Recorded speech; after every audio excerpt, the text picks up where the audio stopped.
Grabar. Y luego,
listo.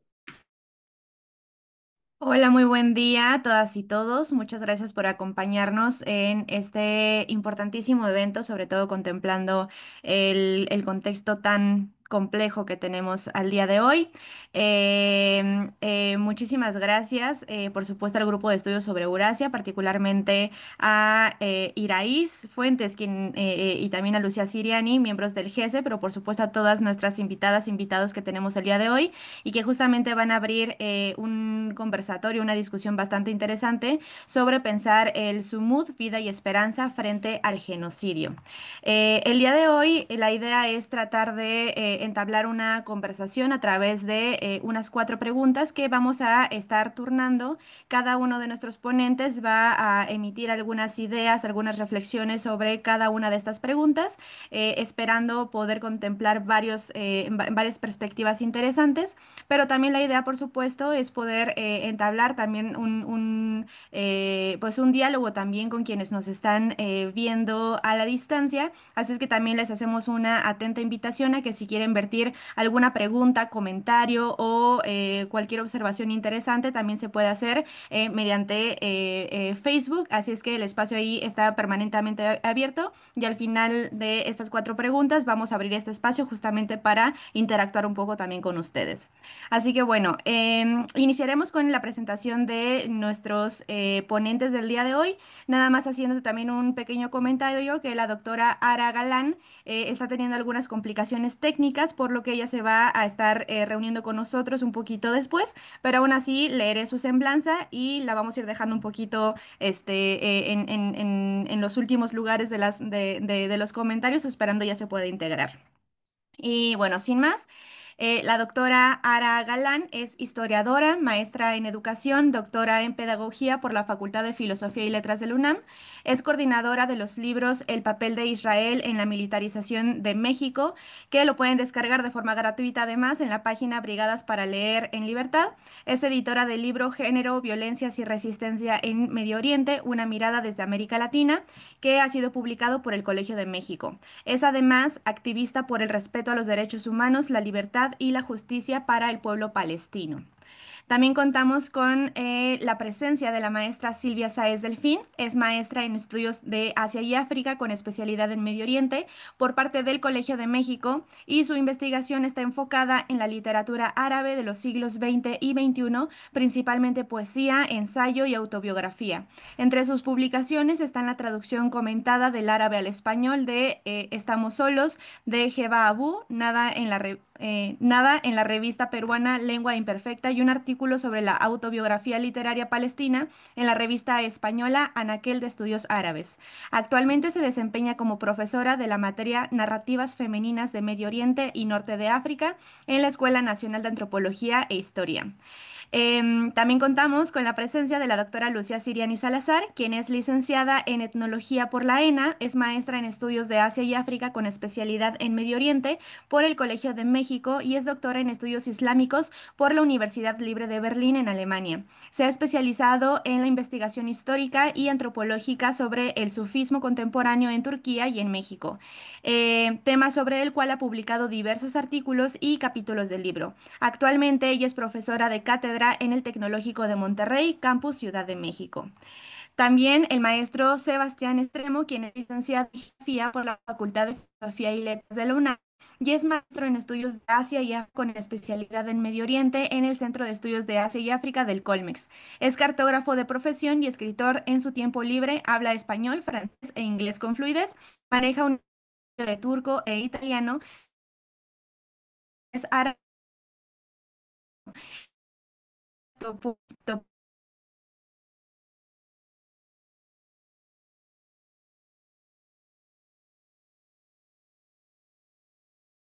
del estudio del Kurdistán y Oriente, con el Puerto Rico, México, para la elaboración de cartografía temática y es miembro del colectivo de cartógrafos Taller Ciranda. Y finalmente, pero no es importante, la maestra Iraíz Fuentes, quien es candidata a doctora en estudios feministas con formación en geografía y relaciones internacionales, ha realizado estancias académicas en la Universidad Ferdowsi de Mashhad en la República Islámica de Irán y en Centro de Estudios de Asia y África en el Colmex. Entre sus publicaciones se encuentran Producción estratégica de la conflictividad en Medio Oriente, una mirada feminista al trabajo de las mujeres en Irán, Feminización de Oriente, por mencionar algunas, y actualmente es profesora interina de las Facultades de Ciencias Políticas y Sociales y Filosofía y Letras de la UNAM. Es coconductora del programa informativo Contrapunto Internacional. Y bueno, sin más, ya para no comerme más tiempo y para poder iniciar con el debate, si les parece bien, entonces vamos a empezar con la lectura de la primera pregunta y vamos a empezar con Mitch, esta primera. ¿Sí? ¿te puedo parar un segundo, por favor? Es Sí, que me están avisando que se cayó la transmisión en vivo. no me Eh, digas eso. sí, me está diciendo Moni. Entonces, déjame un segundo. Sí habíamos empezado bien, pero Se eh, cayó. se cayó.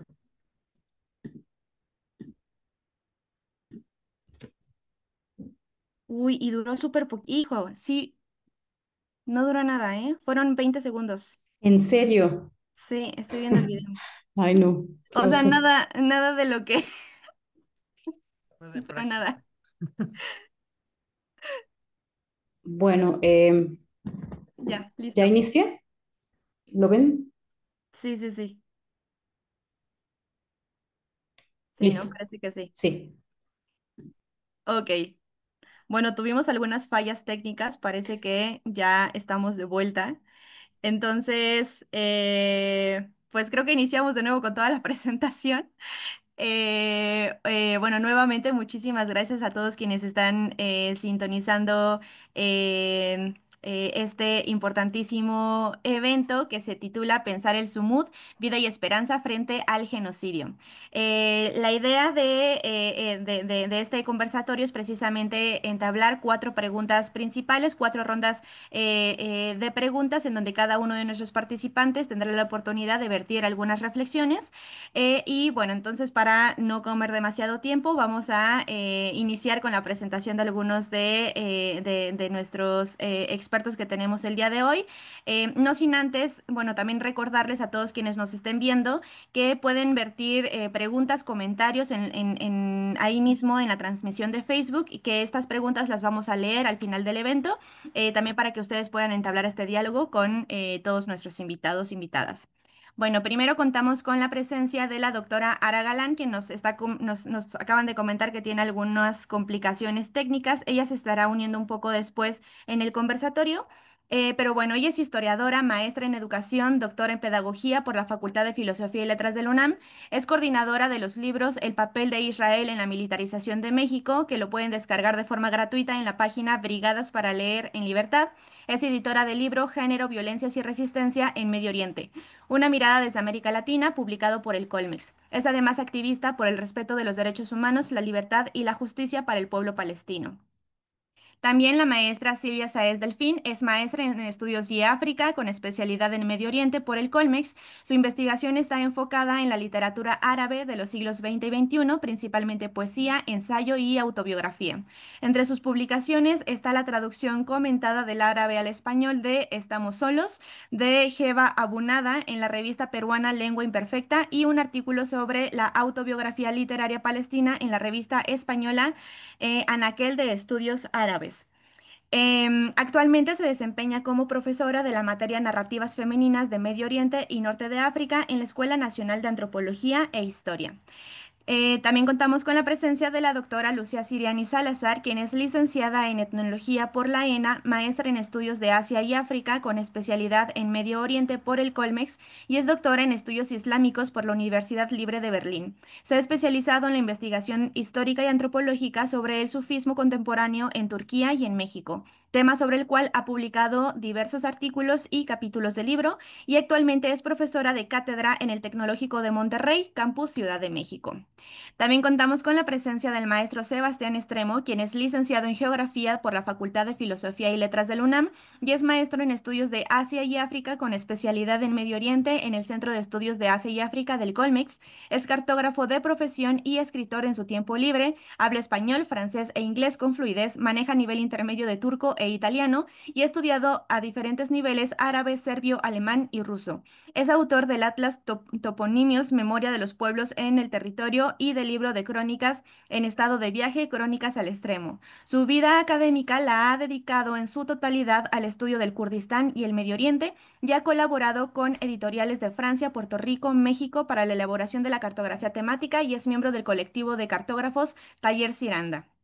Y bueno, finalmente la maestra Iraíz Fuentes, quien es candidata a doctora en estudios feministas con formación en geografía y relaciones internacionales, ha realizado estancias académicas en la Universidad Ferdowsi de Mashhad en la República Islámica de Irán y el Centro de Estudios de Asia y África del Colmex. Entre sus publicaciones se encuentran Producción estratégica de la conflictividad en Medio Oriente y Una mirada feminista al trabajo de las mujeres en Irán, Feminización del Oriente, por mencionar solo algunos. Y actualmente es profesora interina en las Facultades de Ciencias Políticas y Sociales y Filosofía y Letras del UNAM y es co-conductora del programa informativo Contrapunto Internacional.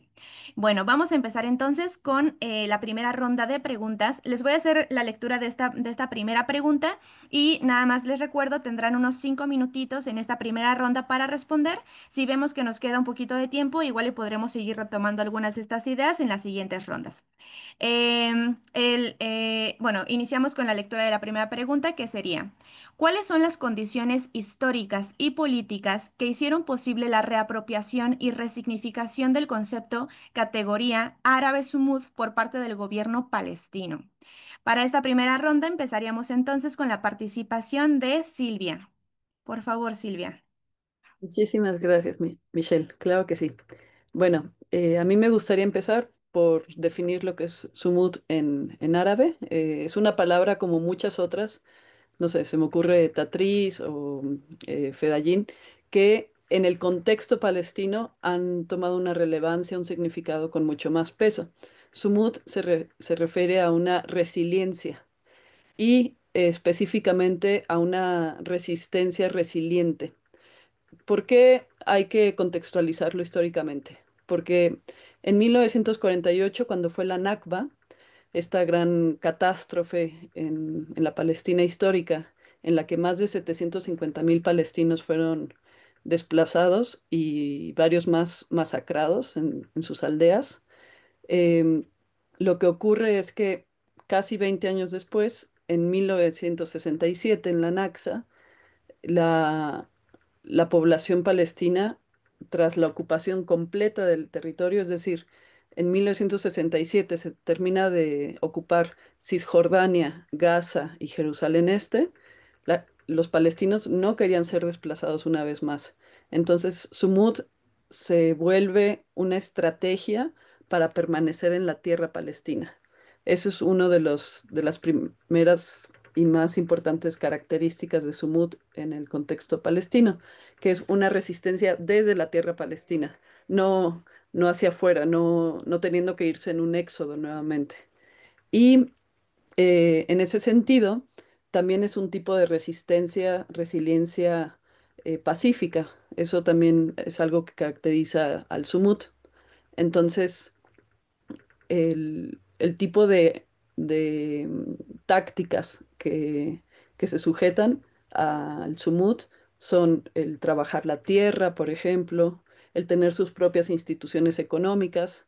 Hay un ejemplo muy famoso de, de querer cobrarles impuestos, por ejemplo, de parte de las autoridades israelíes a pueblos palestinos, y ellos se organizaron de forma que no tuvieran que, que pagar estos impuestos. Entonces, Sumut está atravesado por una resistencia a nivel político, social, económico, y en ese sentido hay otras como el boicot, que es una resistencia pacífica que permite que puedan seguirse desarrollando a pesar de las adversidades, ¿no? O sea, se sabe que hay una incertidumbre, una adversidad, pero se vive cotidianamente, es una práctica además diaria que sostiene toda la población palestina, desde los niños hasta los más grandes.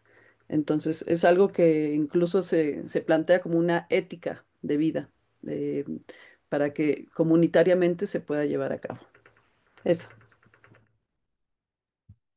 Muchísimas gracias, Silvia, y también por apegarte también al tiempo, un relojito. Ok, pasamos ahora, por favor, a escuchar las reflexiones de Lucía. Muchas gracias. Bueno, pues yo quiero em, retomar lo que ya dijo Silvia, nada más para decir como que desde mi perspectiva hay como dos momentos clave, ¿no? Uno es el que ya describió muy bien Silvia, de pues, la formación de la relevancia de este concepto para el pensamiento palestino, para el pensamiento propio de cómo entender la propia situación, ¿no? Y ahí está pues esa muy célebre momento en el que Mahmoud Darwish, cuando le preguntan por su identidad, dice que su identidad es el sumud, ¿no?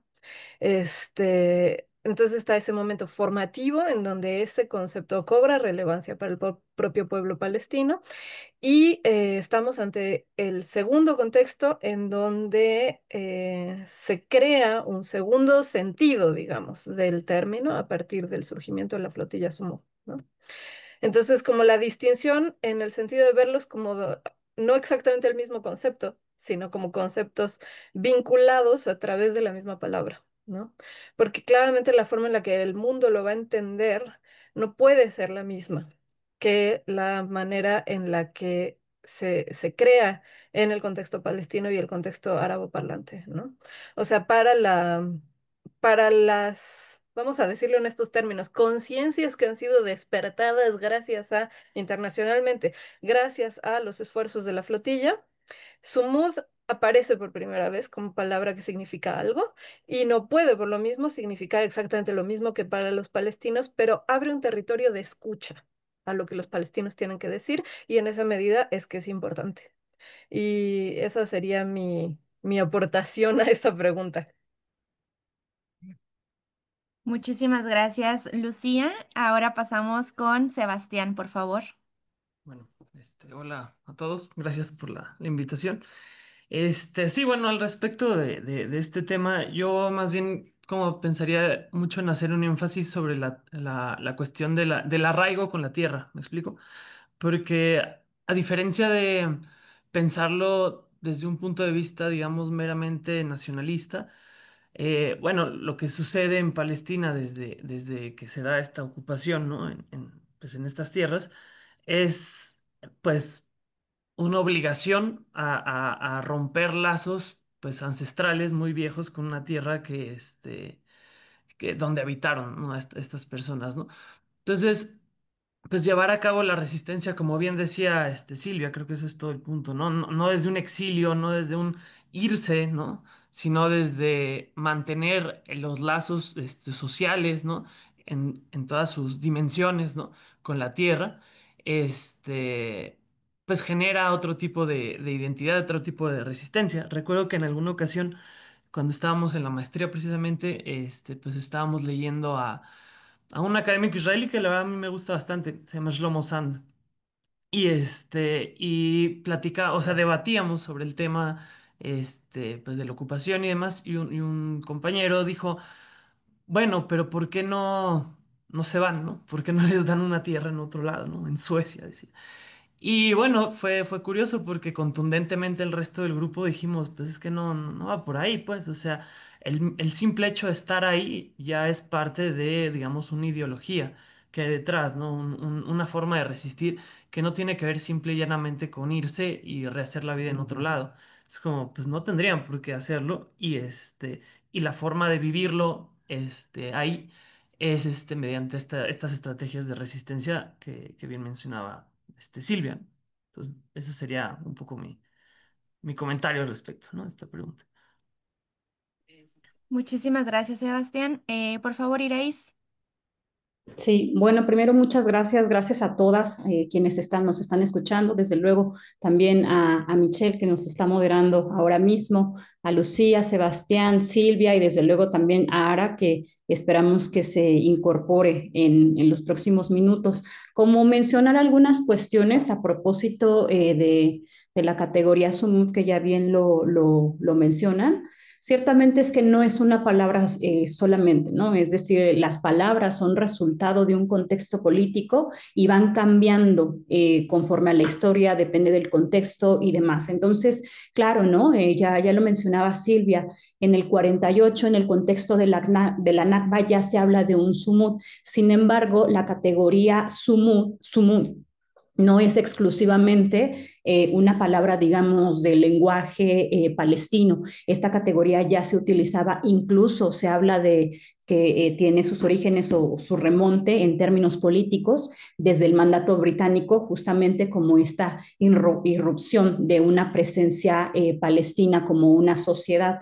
Más adelante, entonces, en el contexto de la Nakba, se resignifica como esta cuestión de vínculo con la tierra, como ya bien lo mencionaba Sebastián, desde luego, ¿no? Por todo este desplazamiento forzado que se impulsa a partir de la instalación ilegal del Estado genocida de Israel, pero más adelante también esta categoría se va a reapropiar por el propio movimiento nacionalista palestino. En la década de los 60 se va a asociar o lo van a utilizar en gran medida la OLP, esta Organización para la Liberación de Palestina, con el objetivo de tener mucho más alcance y mucho más fuerza política. Entonces en los 60 se asocia con esta organización, pero un poco más adelante, a finales de los 70, una serie de cuestiones, de acusaciones a propósito de la corrupción, del desvío de fondos, de ciertos fondos de ayuda humanitaria, sobre todo también tanto en Líbano como en Jordania,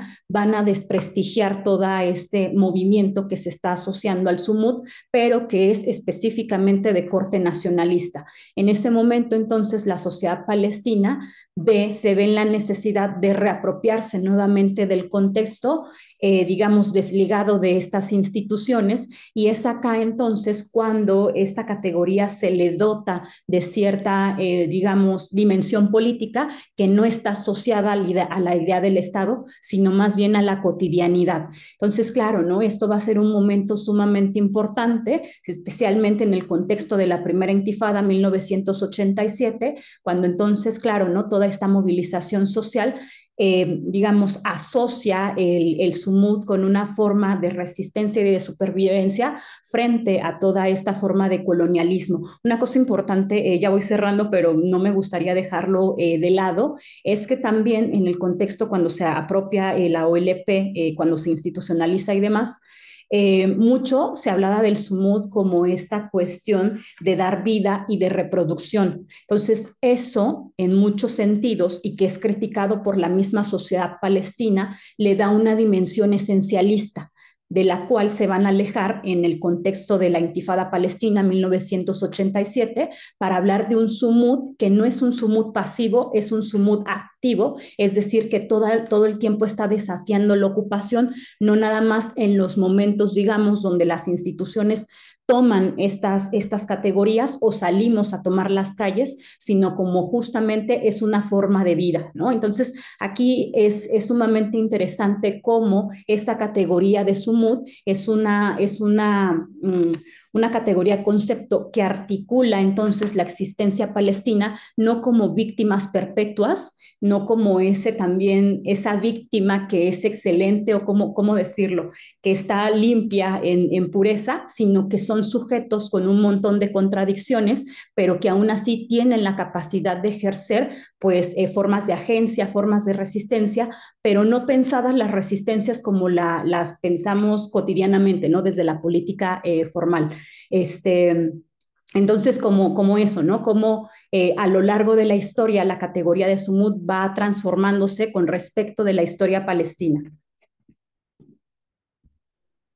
Muchísimas gracias, Iraís. Bueno, pasaremos a la segunda ronda de pregunta y esta dice, ¿qué ganamos en términos de pensamiento y acción política al utilizar Sumud como categoría nativa sin traducirla como parte de nuestro léxico político para descolonizar las formas de nombrar y actuar en un mundo que busca desmovilizarnos a través de la desesperanza? Para esta segunda ronda empezaremos ahora con la participación de Lucía, por favor. Muchas gracias. Esta pregunta para mí era como el detonante inicial de esta mesa, ¿no? O sea, lo que a mí más me interesaba, o sea, ¿cuál es la utilidad de que el término smooth haya sido retomado más allá de su contexto de origen?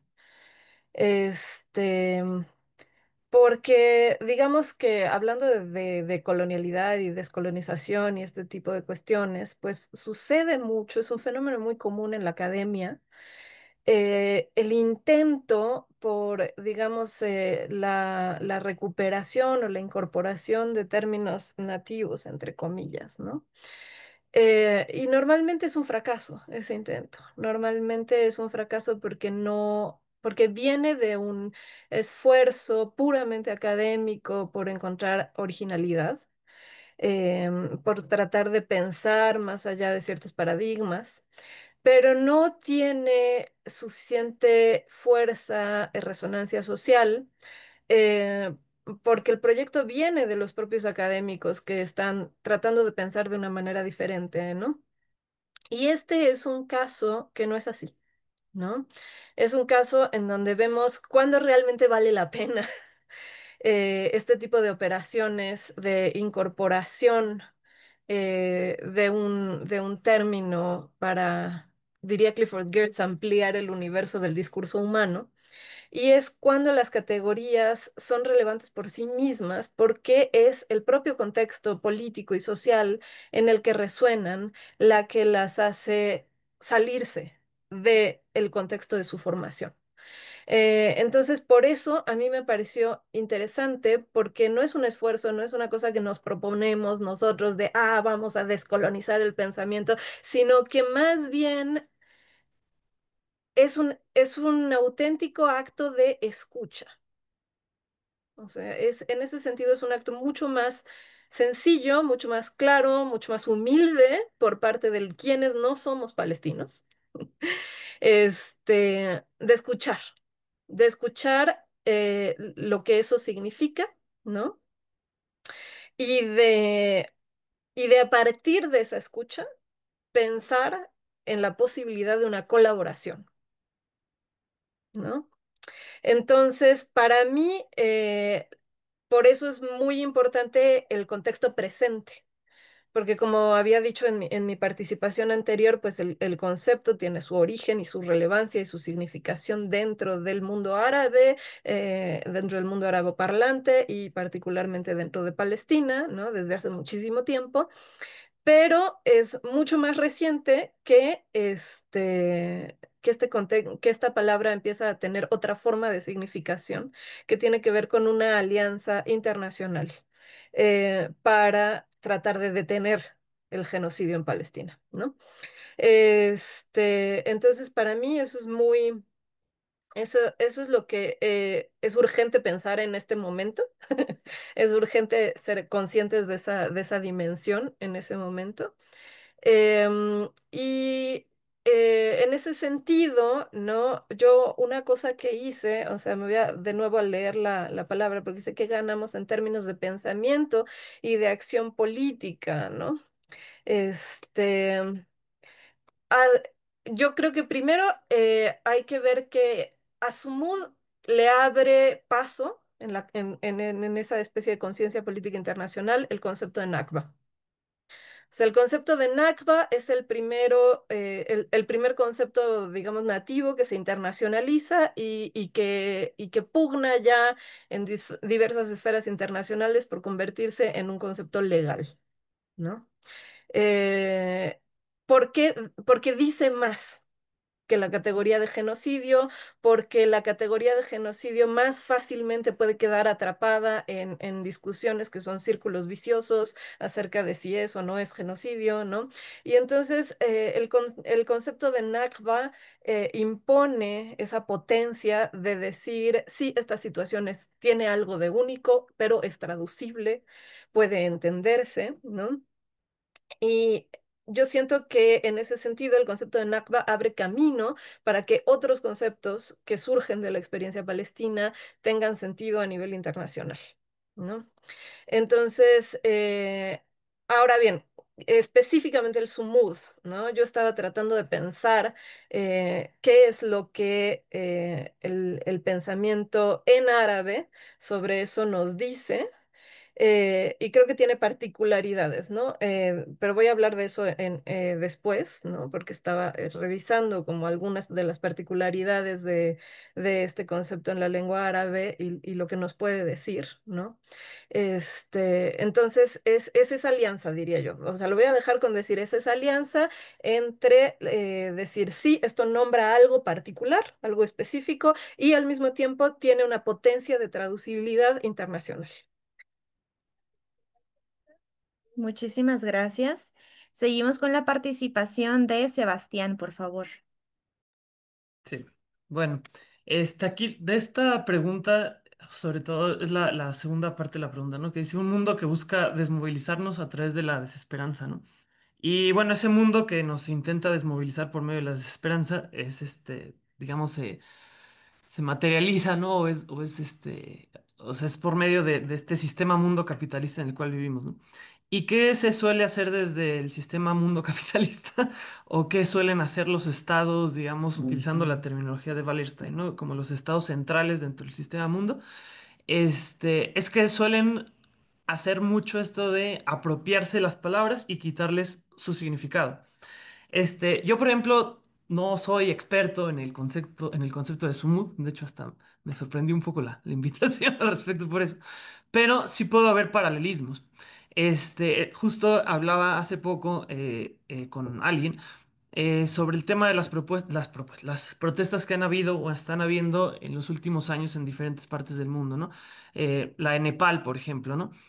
Y vi un mapa y en ese mapa hablaba de los diferentes símbolos que utilizan los jóvenes ahora para las protestas.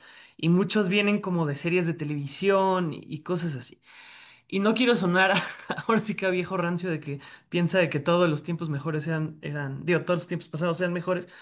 Pero sí creo que esto nos habla mucho que esto creo que va ligado con una de las siguientes preguntas, ¿no? Pero el poco nivel de politización de las nuevas generaciones en el sentido de entender las ideologías de una forma mucho más profunda.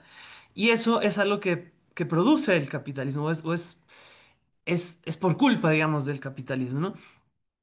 Uno piensa, por ejemplo, en categorías como el anarquismo, ¿no? Que es una ideología política anticapitalista, antijerárquica, ¿no? Que propugna por ciertas cuestiones. Y el capitalismo, ¿qué ha hecho? Ha moldeado esa palabra de tal forma que uno piense que anarquismo es sinónimo de, de lanzar bombas molotov y de odiar al Estado y ya, ¿no? Cuando detrás del símbolo del anarquismo hay un montón de pensadores, ¿no? Que criticaron el Estado, pero desde las jerarquías, desde el sistema económico que lo sostiene, etcétera, etcétera. Y eso se traduce a básicamente cualquier palabra. Y quiero cerrar mi participación de esta pregunta hablando de otro, pues no concepto, pero de una consigna que surgió en la región del Medio Oriente y que fue, digamos, reapropiada por Occidente de una forma fatal, ¿no? Que es el del Jinji Azadi, ¿no? Jinji Azadi, en kurdo, ¿no? Mujer, vida, libertad, es, digamos, pues, yo pensaría que es bastante similar, digamos, a lo de Sumud, porque detrás de esas tres palabras, no solamente son esas tres palabras, me explico, es como hay toda una corriente de pensamiento y la consecuencia de esa corriente de pensamiento son esas tres palabras que son una consigna para hablar de la liberación, ¿no? Ginji Azadi, Mujer, Vida, Libertad, uno, justo si se entiende desde el punto de vista como liberal de Occidente, pues sí, ¿no? Liberación de las mujeres. Y para nada, cuando uno conoce los textos que dan origen a la idea de Ginji Azadi, por ejemplo, hay uno que se llama matar al macho dominante, ¿no? Matar pues, al hombre dominante, ¿no? Que hay. Esta liberación de la mujer es una liberación de todos los seres humanos porque es matar una lógica de pensamiento.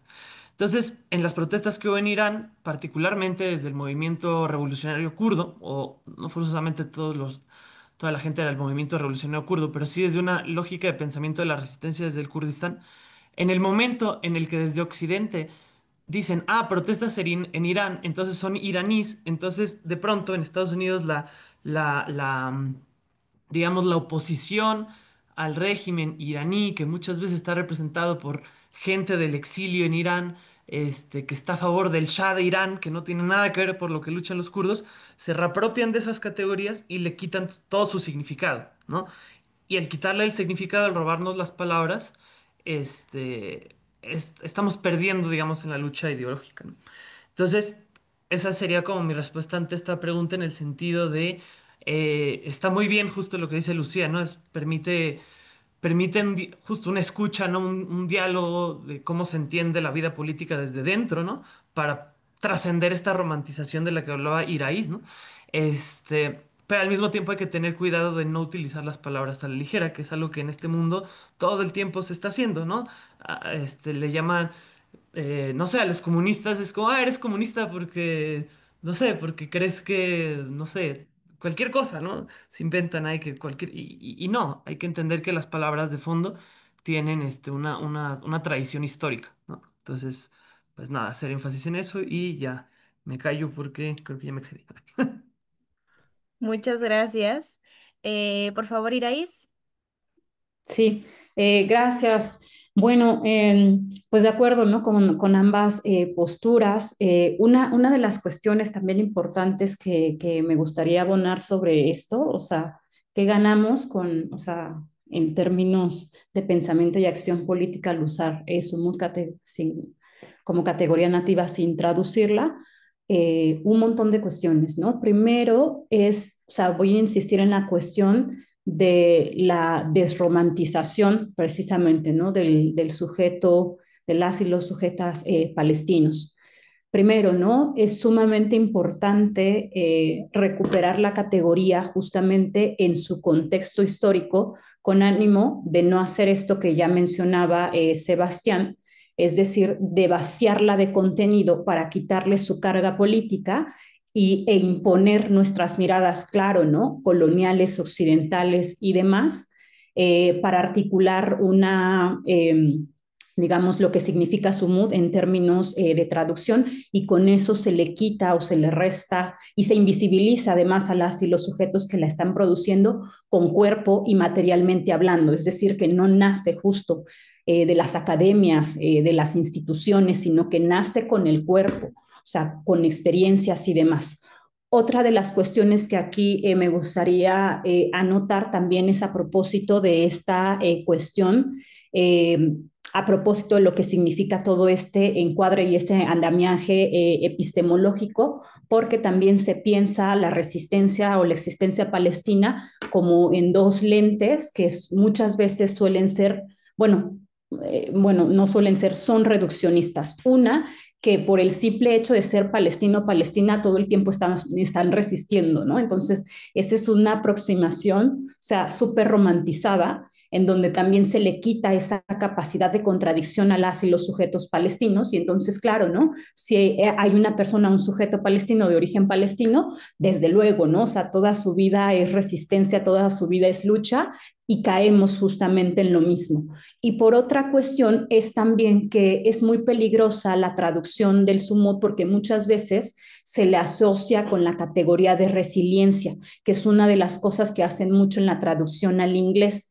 Y esto, digamos, si bien no, o sea, no es para decir toda esa traducción, o sea, no sirve para absolutamente nada, lo cierto es que no es tan precisa esa traducción, porque la categoría de resiliencia lo que hace muchas veces es justamente que celebra ciertas capacidades de aguante, o sea, como y que están privadas muchas veces de historicidad y de esa política, y termina otra vez romantizando el hecho de soportar o determinadas condiciones de violencia, ¿no? Entonces, claro, ¿no? Hay una romantización de la violencia y de la experiencia palestina derivado de una mala traducción de sumud como forma de resiliencia. Y aquí no es así solamente, ¿no? Esta cuestión de la resiliencia. Sumud va a nombrar muchas otras cosas. Por ejemplo, una de las cuestiones también que insisto es esta forma situada de hacer mundo, ¿no? En donde sostener vida es una de las vertientes fundamentales de lo que es el sumud. Quedarse, habitar, hacer vínculos, tiempo, todo ello es lo que implica sumud, pero no solamente, ¿no? Y al mismo tiempo es una producción de sentido, que es una producción de sentido además que es colectiva, es elaboración cotidiana frente a un régimen de ocupación, de apartheid, de genocidio y demás, ¿no? Entonces, claro, es, digamos, como oponer esa vida cotidiana a esas formas de violencia extrema. Voy cerrando, pero me gustaría no dejar de lado determinadas expresiones de lo que significa el sumud, como para irlo bajando, ¿no? Por ejemplo, relata Hamami que una de las cuestiones o una de las prácticas que ella hace, ¿no? O sea, sin ánimo de romantizar, es que cuando están formados en los checkpoints, ¿no? Estos puestos de control en donde están las fuerzas de ocupación israelí revisando los cuerpos de las y los palestinos, o sea, como que hace ciertas prácticas que representan lo contrario con el objetivo de incomodar o molestar a ese sujeto, ¿no? Y eso me parece bien, bien importante, o sea, como ella menciona, no saco mi identificación, este, no saco mi identificación hasta que ellos me los pidan, aunque ya sé que tengo que sacar mi identificación. La cosa es molestarles y hacerlos que me pidan que saque mi identificación. O a veces traigo mi identificación a pesar de que no me lo pidan. Y el objetivo es, o sea, dejar de escucharles y saber que primero, antes de que me diga cualquier cosa, yo le presento mi identificación. O sea, que son actos justamente del hacer colectivo que hace parte de o sea, cómo se hace, quizá me adelanto un poco, vivible lo invivible, pero que está alejado totalmente de un ámbito de romantización. No significa que es, digamos, una resistencia en la forma que lo pensamos en términos cotidianos, ¿no? Como una marcha, una manifestación, no, sino en el hecho de habitar, de sostener vida, es entonces cuando se representa y se practica el sumud. Acá le dejo. Muchas gracias, Iraís. Muy bien, pasaremos a la tercera pregunta, no sin antes reiterarles la invitación a quienes están siguiendo la transmisión para que puedan vertir sus preguntas o comentarios o cualquier inquietud en el espacio de comentarios en Facebook.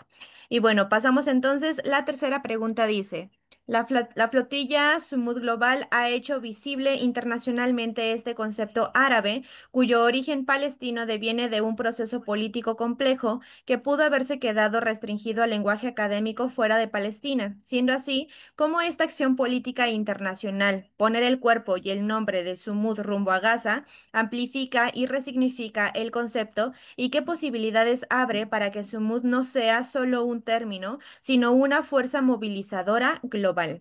En esta oportunidad Perdón que te iniciaremos. interrumpa. Faltó Silvia en la última pregunta. Sí, no pasa, Silvia. Ay, es verdad. Sí, sí, sí. Una disculpa, Silvia. Puedes hacer tu participación, una disculpa enorme, y ahorita regresamos a la tercera pregunta. Una Sí. disculpa. No, no hay problema. No mencioné nada porque dije tal vez por agilidad. Sí, nos pasamos a la siguiente. Bueno, yo en la segunda pregunta quisiera recuperar un poquito lo que mencionaba Lucía sobre la colaboración internacional. Yo creo que justamente la categoría Sumut nos ha dejado una idea de cómo mantener un tejido vivo, ¿no? A nivel internacional. O sea, no somos una célula aislada que está tratando de afrontar, como decía también Iraís, resiliente porque es como casi un objeto endeble que tiene que volver a su forma original. No, es una comunidad, un grupo a nivel global que se está organizando, que está de forma consciente informándose y cada día sin parar de accionar para que reconozcan, en primer lugar, que Palestina es un lugar capaz, desde su propia agencia, también como se mencionaba anteriormente, y me parece que era Iraíz, que no es arrebatar una agencia, es acompañar desde esta solidaridad global. Entonces, creo que eso es lo que nos enseña también el Sumut.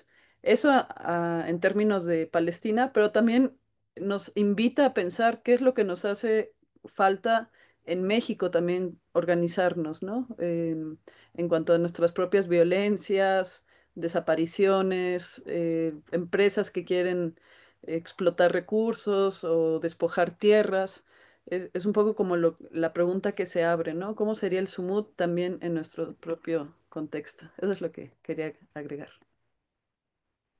Muchísimas gracias, Silvia. Y una disculpa por haberte saltado. Bueno, regresamos ahora sí a la tercera pregunta. ¿Quieren que vuelva a leer la pregunta o ya seguimos con la asignación? Por mí podemos seguir, pero ¿Sí? Ok, perfecto. Entonces, esta tercera pregunta, empezamos con... bueno, todavía no tenemos a Ara, ¿verdad? Empezamos con Lucía, por favor.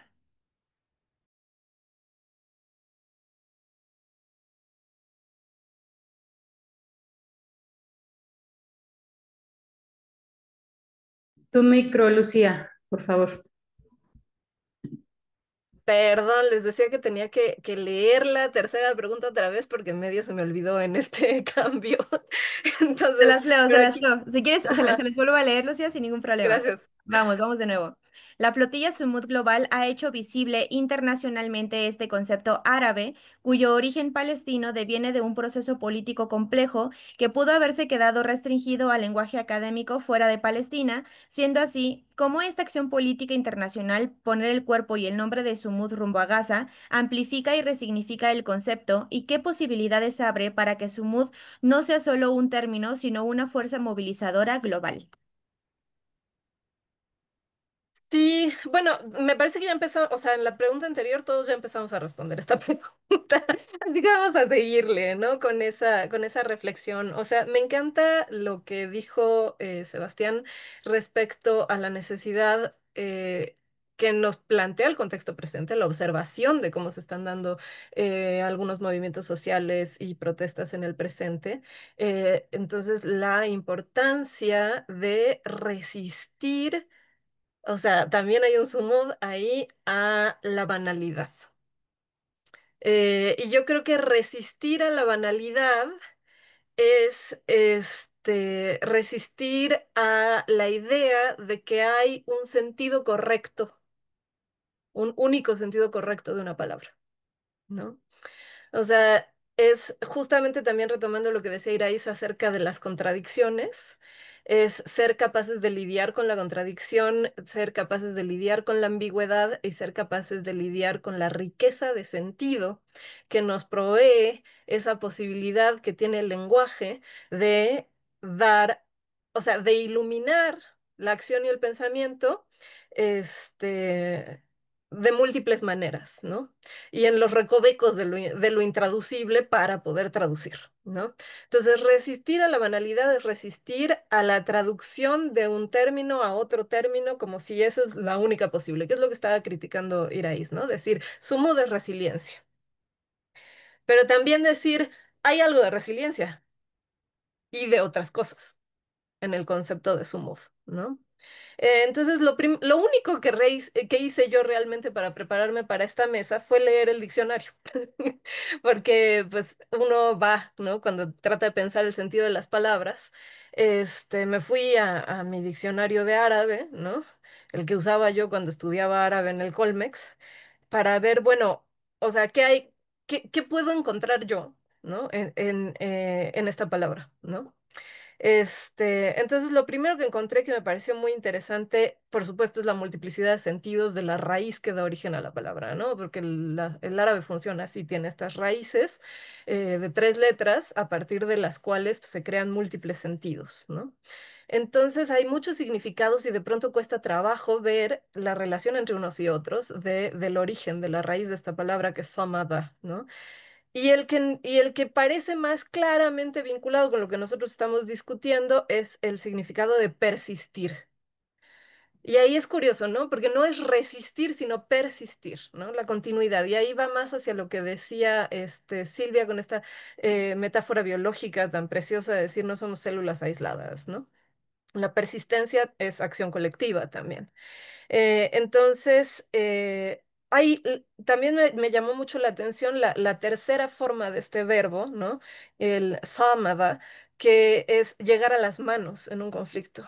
O sea, la corporalidad de ese conflicto y una lucha cuerpo a cuerpo que está implícita ahí, ¿no? Luego también me pareció muy interesante la dimensión teológica que tiene una derivación más. As-Samad, como atributo de Dios, es el eterno. Claro, el eterno porque persiste, porque Dios persiste mientras todo lo demás eventualmente desaparece, ¿no?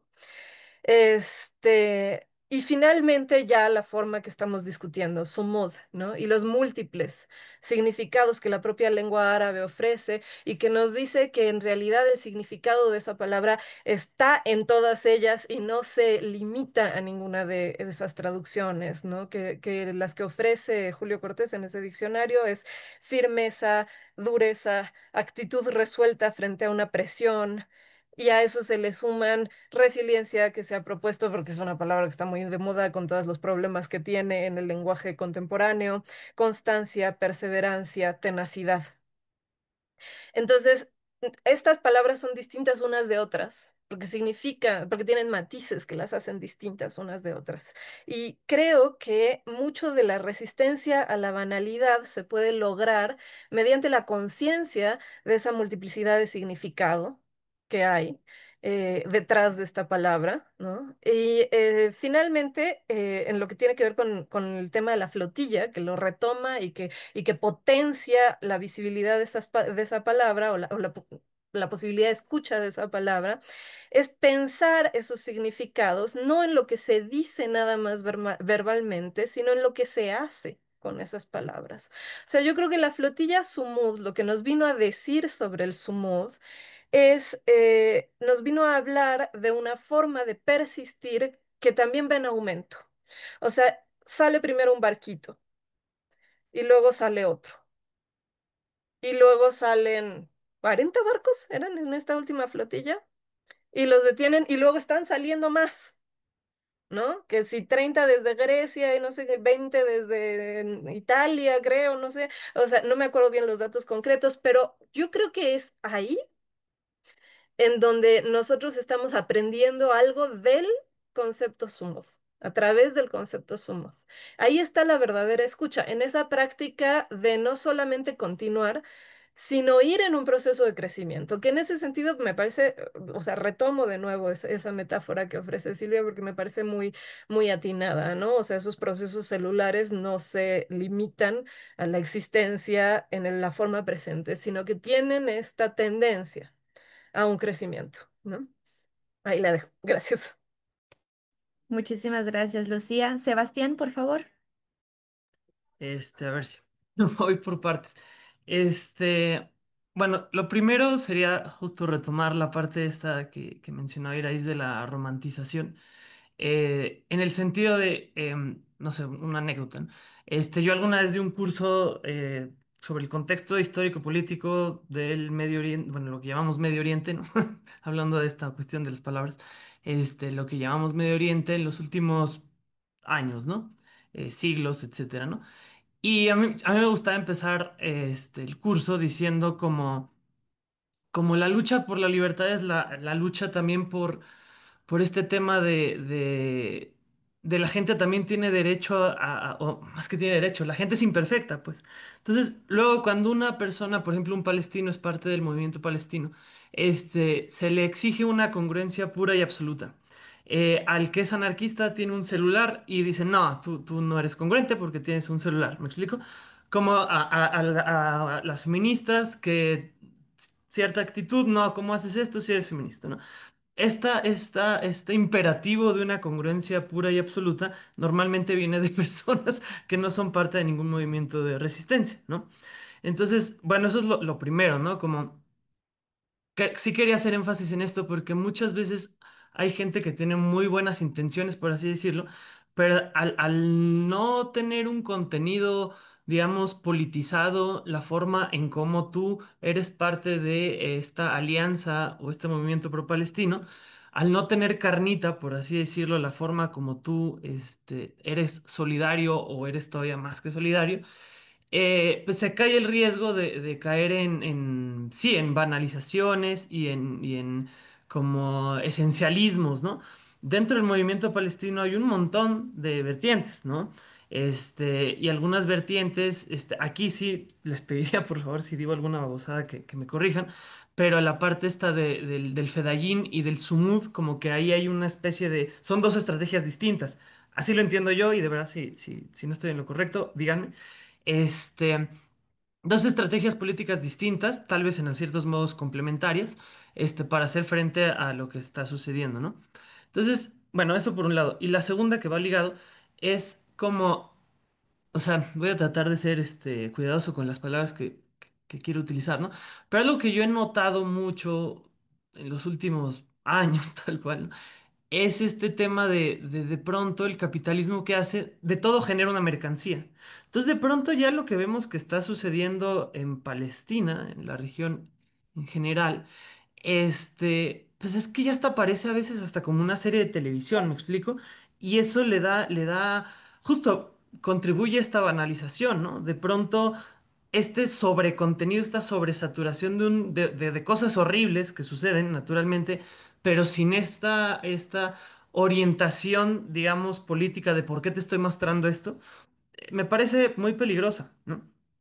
Este, Porque claro, o sea, es importante saber lo que le está sucediendo a las personas, ¿no? Las torturas a las que son, de las que pues, le sucede, etcétera, como pasan todas estas cosas, pero llega un punto donde es como, ya de nada sirve seguir poniendo estas cosas, eso es solamente alimentar el morbo, ¿no? Entonces, como llevando esto un poco al sentido inicial de la pregunta, este... La parte esta de la flotilla a mí me parece que está muy bien, como comentaba luego con un amigo, es como, pues dadas las condiciones actuales y nosotros, digamos, como clase trabajadora, pues la verdad es que desde hace mucho tiempo hemos perdido muchos lugares, ¿no? Muchos frentes de lucha, ¿no? Sí hay que cuestionarse qué tipo de personas son aquellas que integran la flotilla, ¿no?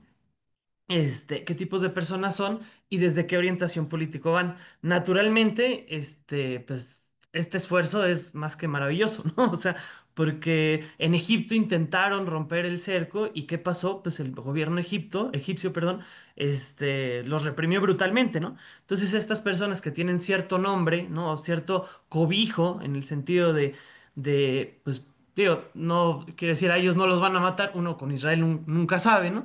Pero sí mediáticamente pues tiene otro peso. Y en momentos como este, pues claramente es algo que tiene que ser aprovechado, ¿no? Cualquier cosa suma. Pero volviendo al tema del show, ¿no? Del show de una guerra transmitida en redes sociales, porque ya ni siquiera es por televisión, pues también tener cuidado con que estos esfuerzos como colectivos no solamente están representados por estos barquitos. Por ejemplo, las huelgas, ¿no? Que hay en Italia de los trabajadores o de estos trabajadores portuarios que se han estado negando a ser parte, ¿no? O a facilitar que barcos lleven justo todo lo contrario de la flotilla, ¿no? Como insumos para Israel.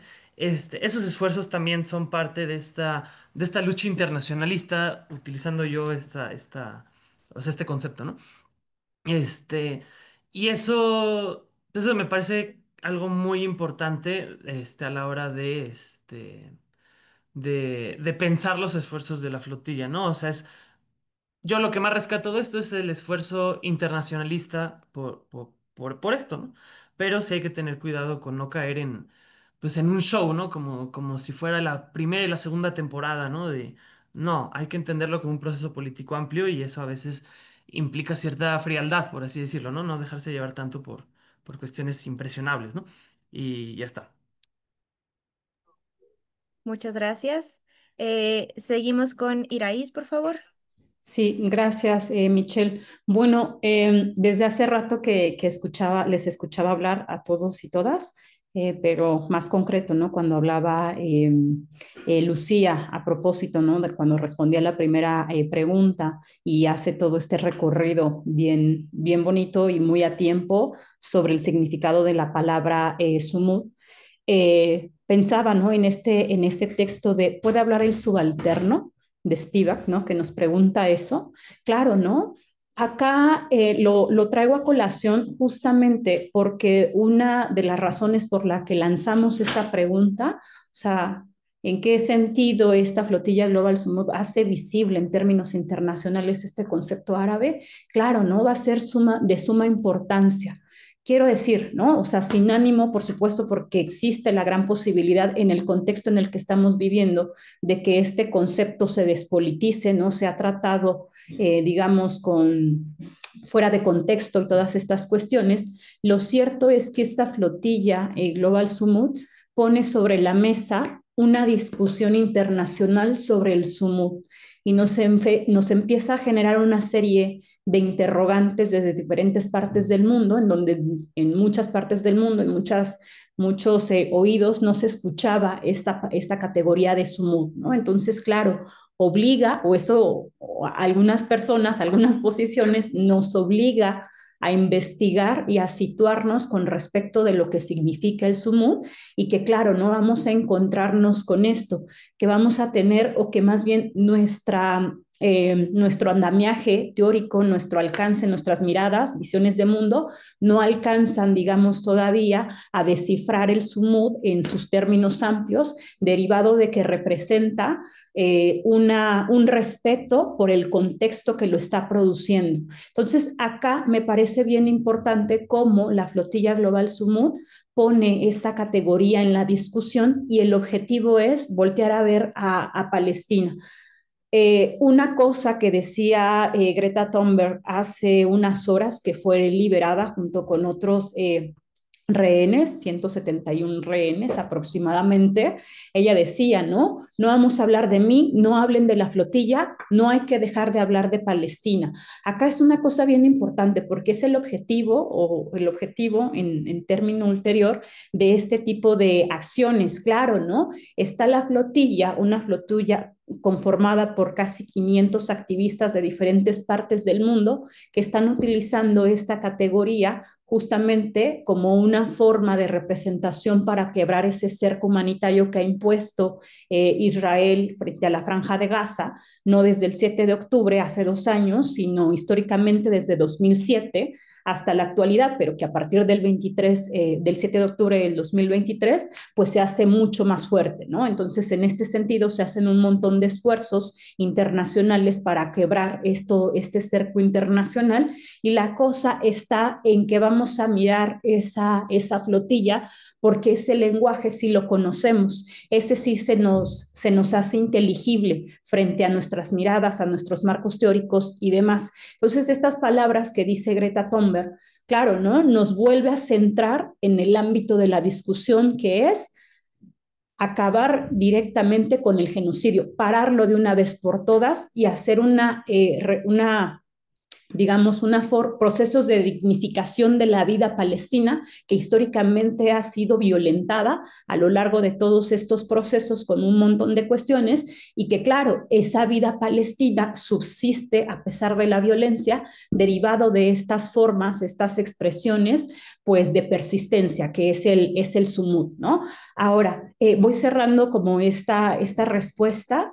Lo que yo me pregunto entonces en este contexto es que si esta categoría sumut se va reconfigurando históricamente con respecto de los acontecimientos palestinos, cómo se van transformando en función de las relaciones sociales. Entonces, más allá de preguntarnos, porque era una de las iniciales preguntas que se me venían, cómo entonces este movimiento transnacional, este genocidio que se está gestando todavía, estaría reconfigurando la categoría de sumut, pero más bien habría que voltear esa pregunta nuevamente y más bien preguntarnos cómo reconfigura nuestra propia existencia el conocimiento de la categoría sumut, para pensarnos a nosotras mismas, y entonces cómo esa pregunta no es hacia cómo se concibe el otro, sino más bien cómo el conocimiento de que la existencia de ese otro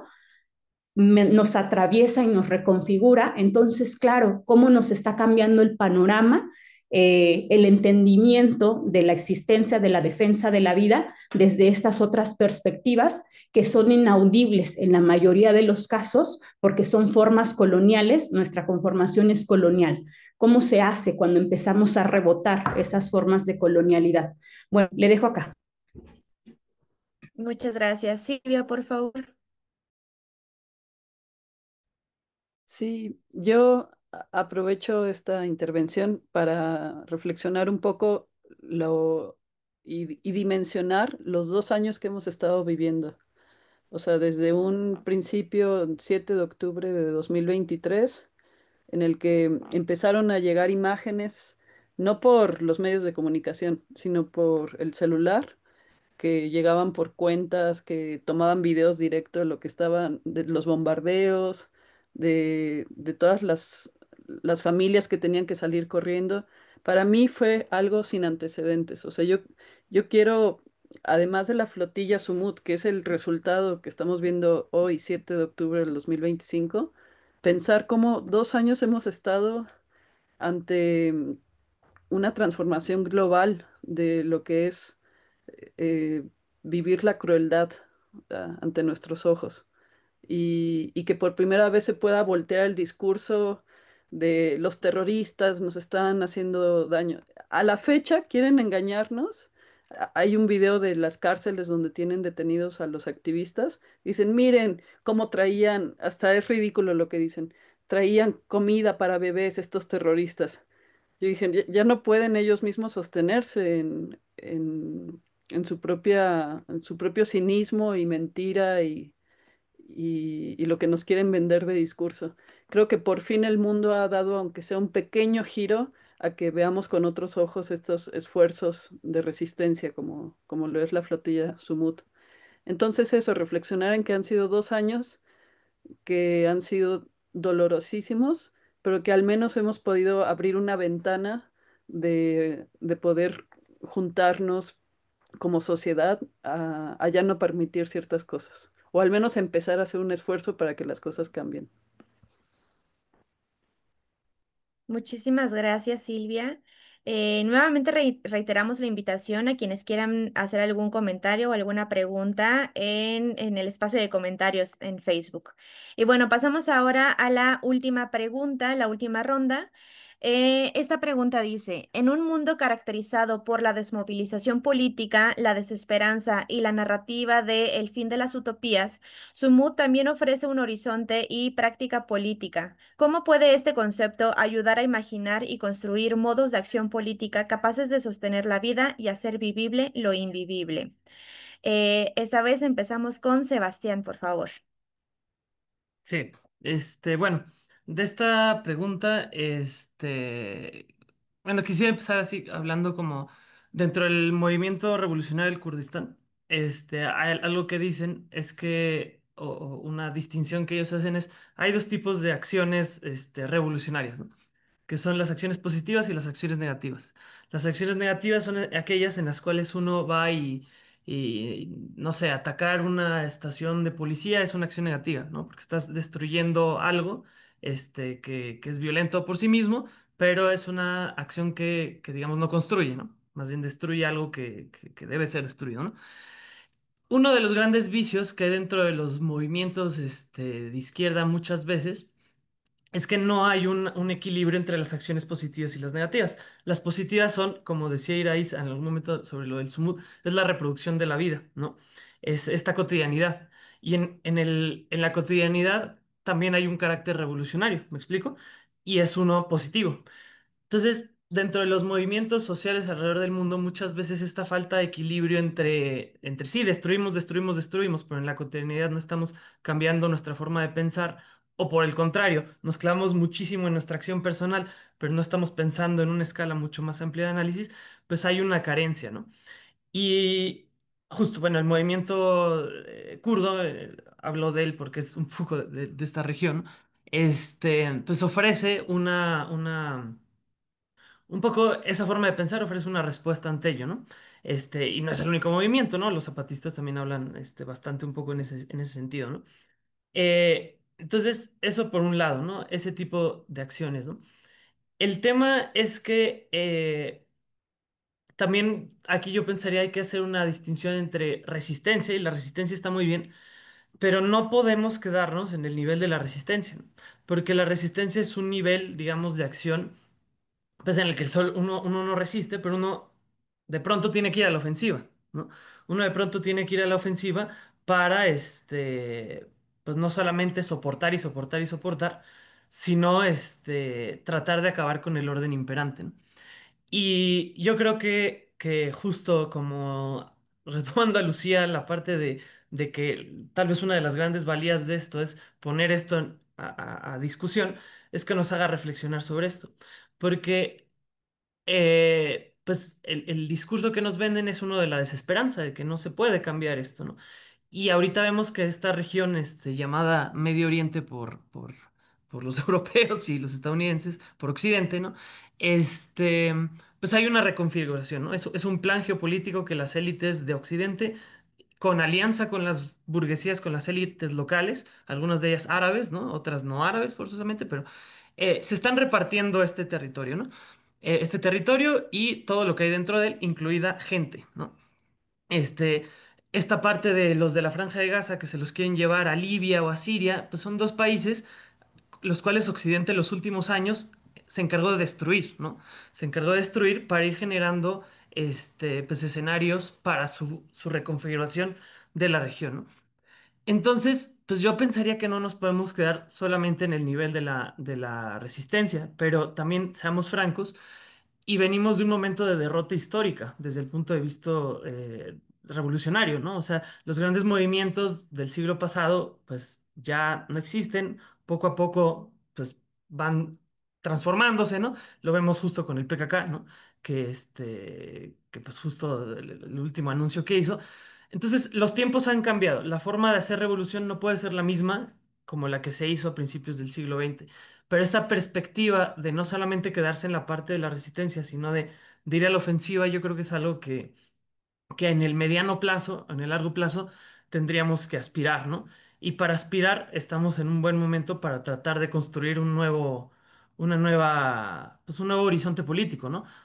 A mí lo comentaba con una persona el otro día, ¿cómo es posible que ideologías como la de los incels, que ahora está tan de moda, ¿no? Tomen tanto peso, o sea, que a todas estas, en las nuevas generaciones, esos discursos de verdad, penetren tanto y nosotros no seamos capaces de hacer lo mismo, o sea, de ser nuestra contraparte, ¿no?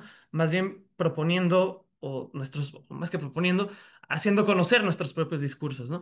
Y a veces eso parte un poco de que estamos muy pasivos por esta desesperanza, ¿no? Entonces, pues esa sería un poco la reflexión que yo daría. Tal vez me salga un poco del marco como tal de la palabra, pero bueno, esa es mi respuesta. Muchas gracias, Sebastián. Por favor, Iraís. Sí, gracias. Bueno,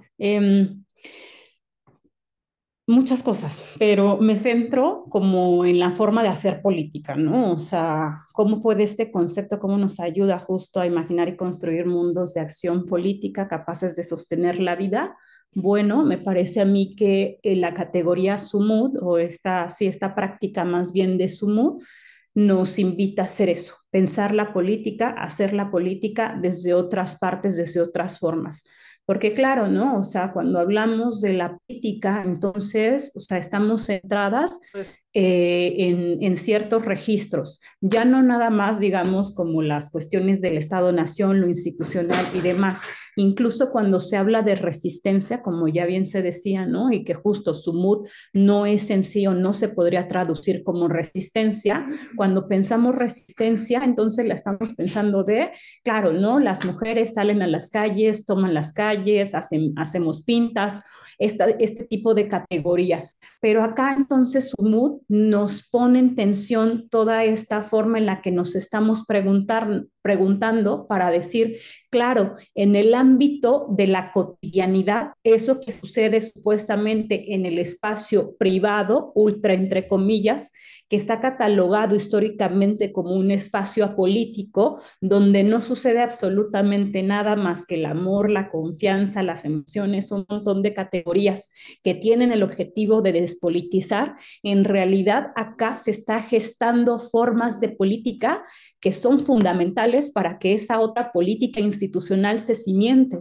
porque la vida no se sostiene si no se cuida, claro, ¿no? Entonces esa política institucional del Estado, las resistencias y demás, no se podrían gestar sin este cuidado, sin este acompañamiento y esta reproducción de la vida que se gesta incluso en formas de extrema violencia, como en el contexto palestino. Entonces, acá entonces nos hace una invitación a mirar y a preguntarnos desde otros horizontes, no preguntarnos cómo justamente eso que es político está fuera de incluso de nuestra propia corporalidad, sino como nuestra propia corporalidad es política.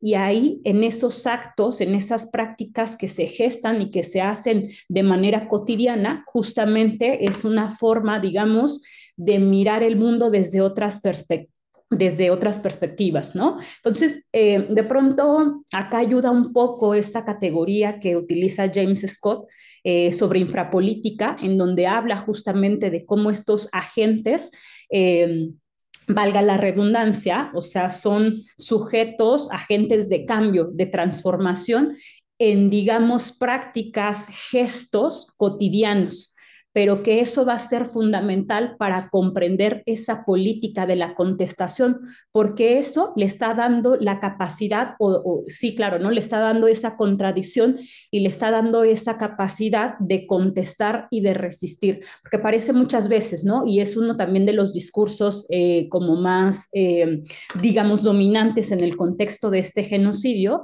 que muchas veces, o sea, se le quita esa dimensión contradictoria a las y los palestinos, entonces son víctimas perpetuas que no pueden hacer absolutamente nada. Entonces, claro, ¿no? Esta categoría del sumud nos ayuda a pensar, nos invita a pensar esa existencia desde otros parámetros, ¿no? Entonces, ahora me acordaba justo, ¿no? De ciertas prácticas que enuncian las mujeres, porque también, ¿no? Es una práctica también en donde las mujeres le han dado movimiento a lo largo de la historia palestina, esto, ¿no? De cómo se representan prácticas de sumut en los espacios carcelarios, ¿no? También catalogados como espacios privados, y entonces mencionan una de ellas, ¿no? Entonces, una forma de hacer enojar o molestar al poder es, no sé, tardarse mucho en el baño, ¿no? O caminar muy lento, o no contestarle a a los guardias de seguridad, o incluso en esta forma de no confesar, y mencionan ellas, ¿no? O sea, en ese momento cuando existen estos interrogatorios, nos volvemos mesa, nos volvemos montaña, porque esa forma, ese silencio es totalmente político, claro, ¿no? Entonces acá es hacia dónde hay que mirar, es una clave más bien que nos abre una clave en términos de método, no método como tradicionalmente lo pensamos en términos positivistas, sino de pensarnos y repensarnos a partir de estas otras miradas, de estos otros horizontes. Creo yo que esa es una de las posibilidades que nos abre el sumud, y claro, ¿no? Para hacer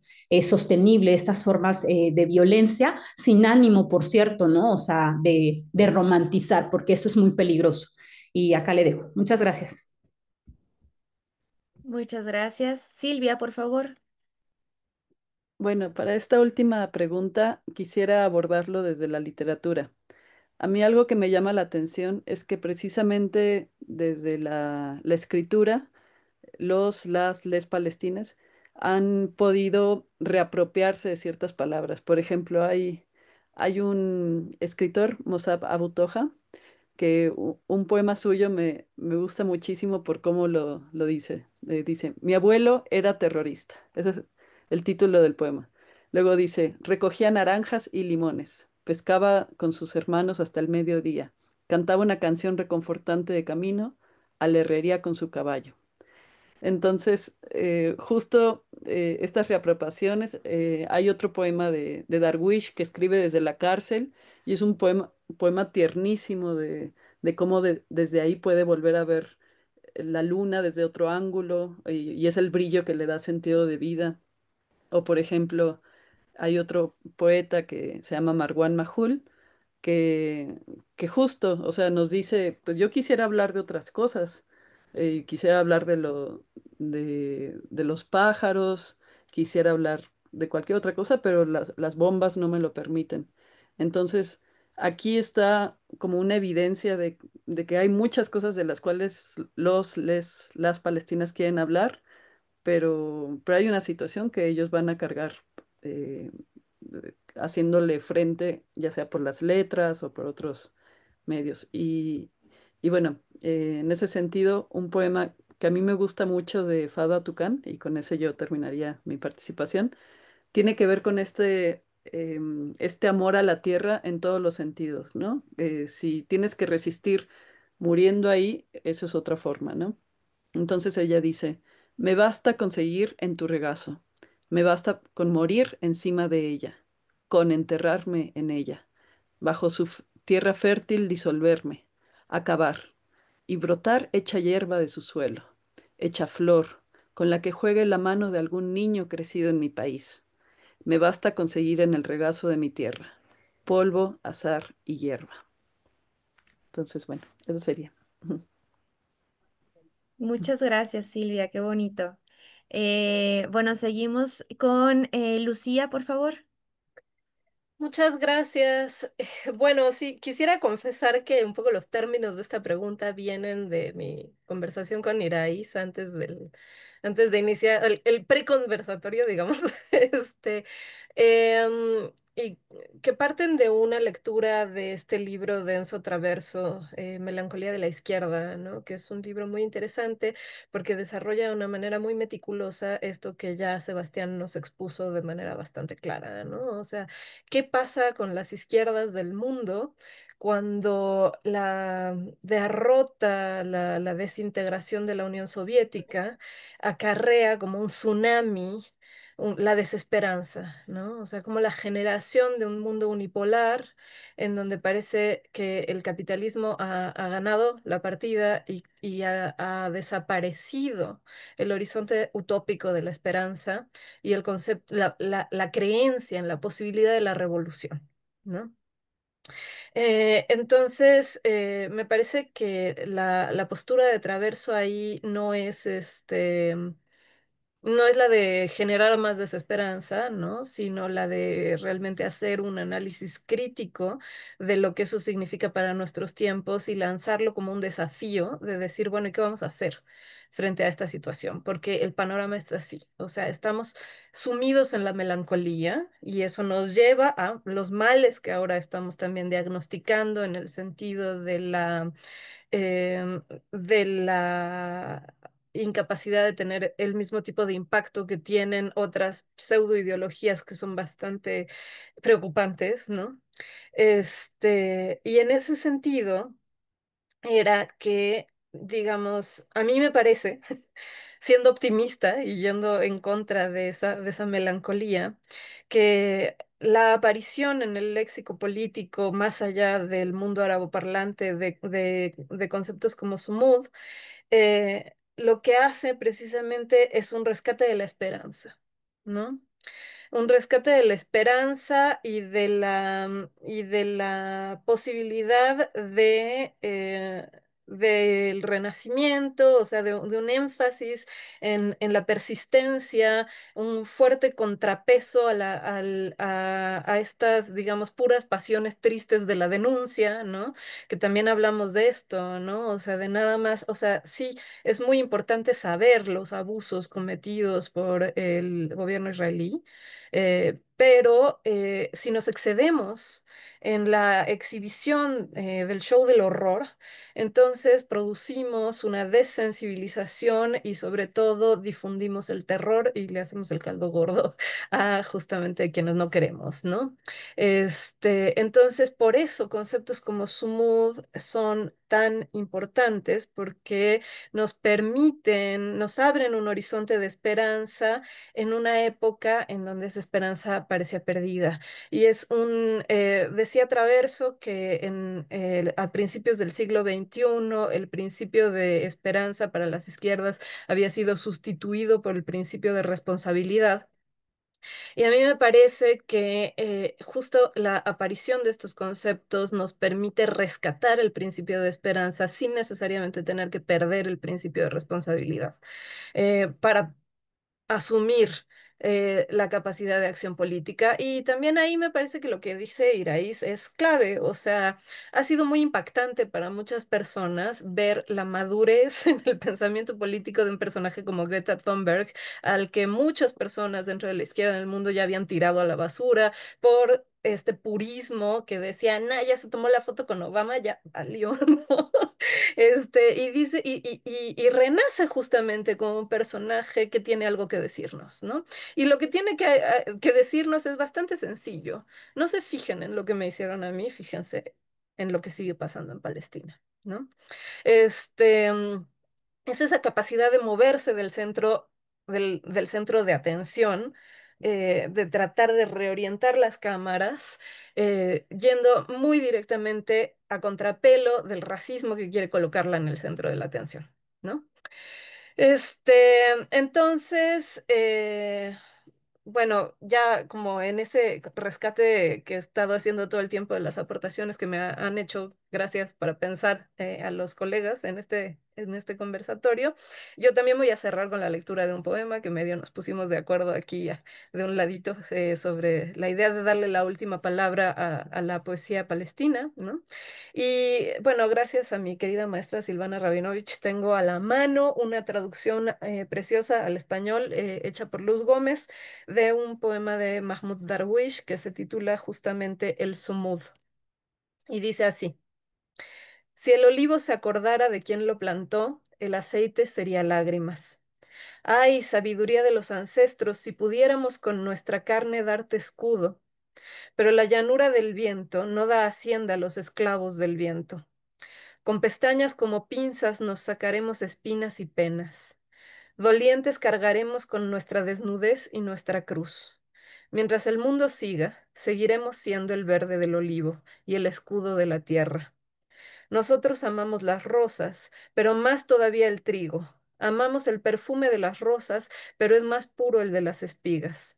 Tachonadas en el pecho, proteged de la tormenta vuestras espigas. Haced del pecho una cerca. ¿Quién rompería un pecho así? Y tú, empuña las espigas por el cuello como si agarraras de la garganta la tierra, las mieses y la estaca. Dime, ¿cómo no van a triunfar esta Trinidad? ¿Cómo no va a triunfar? Muchísimas gracias, Lucía. Qué bonito también. Gracias por compartir poesía, Silvia y Lucía. Creo que esto también nutre de una manera bastante humana, ¿no? Entre tanto caos y pues sí, también tanta desesperanza. Bueno, parece que justo ahora hemos concluido con estas cuatro rondas de preguntas.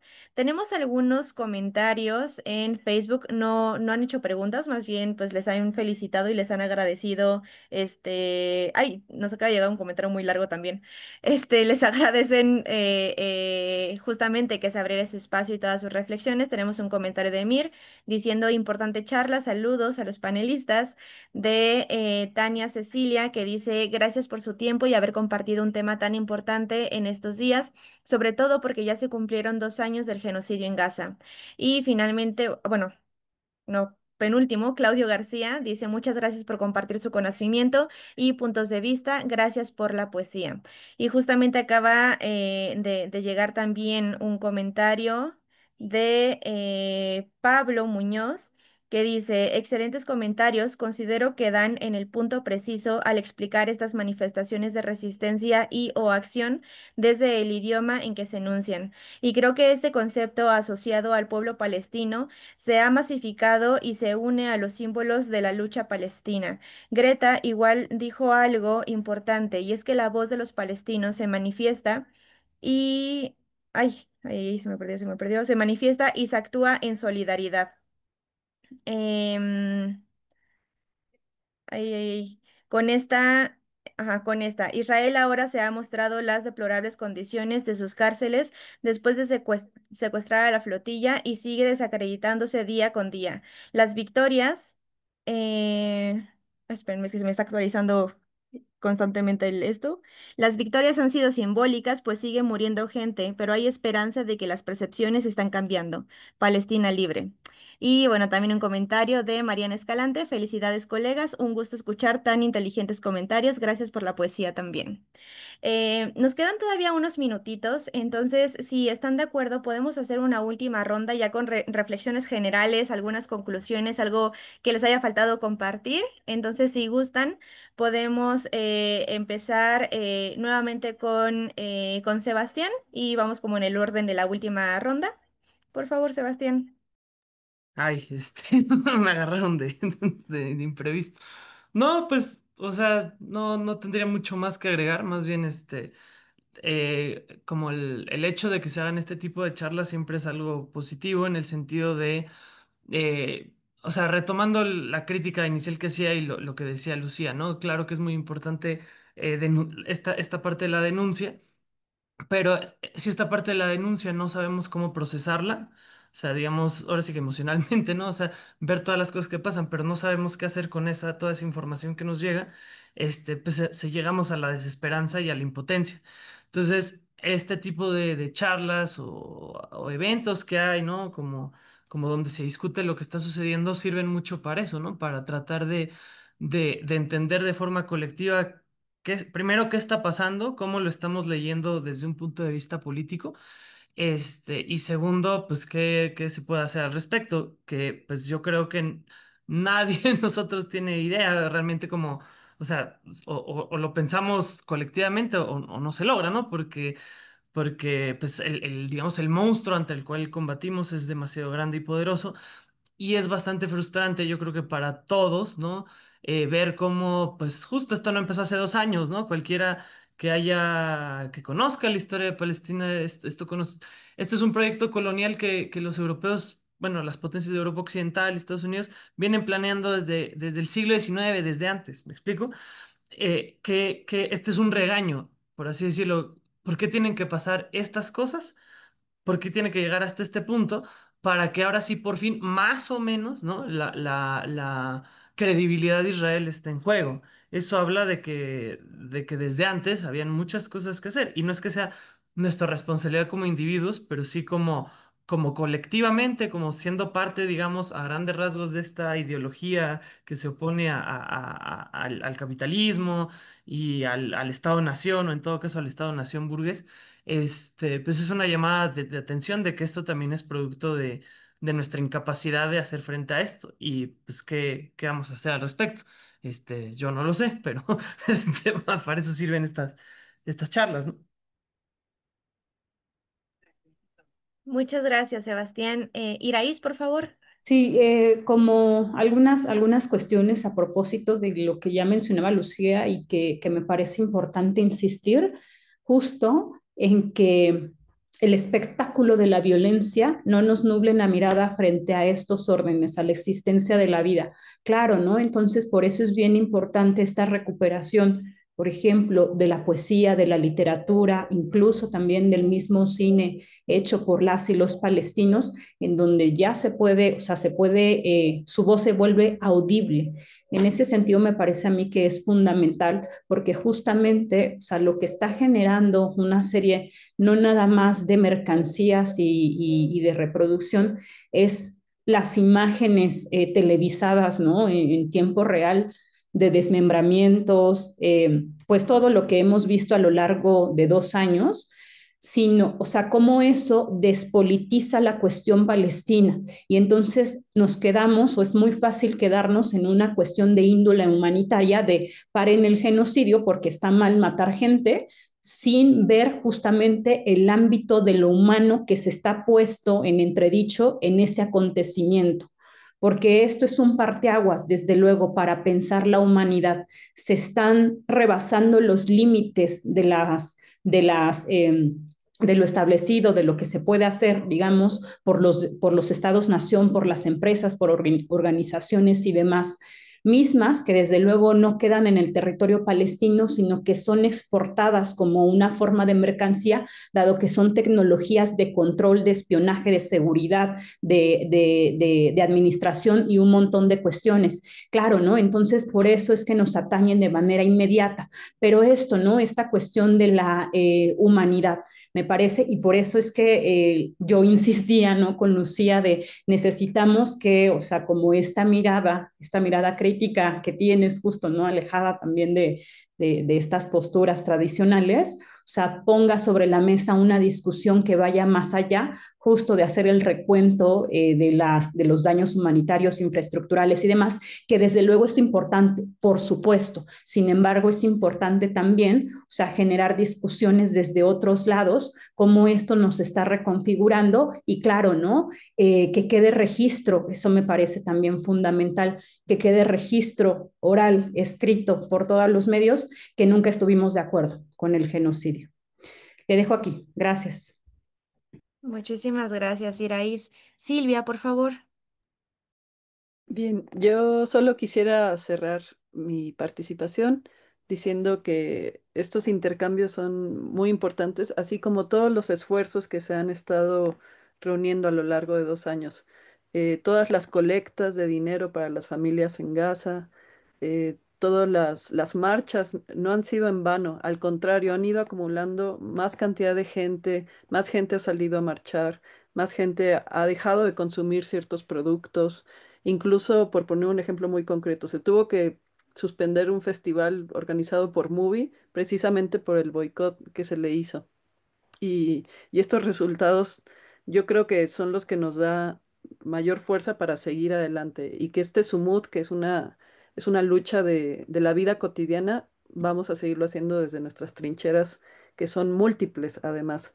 Entender que no nada más es subirse a la flotilla, porque sí, es una de las posibilidades, pero también desde donde estamos, desde nuestros propios lugares de enunciación, podemos lograr hacer estos pequeños y grandes cambios y acompañar a las familias, a veces hasta escribiéndonos con ellas, o sea, este contacto que se ha podido establecer gracias a que en el 2025 puedes escribirte un WhatsApp con ellos, también eso es una forma de poder estar un poquito más cerquita de Gaza.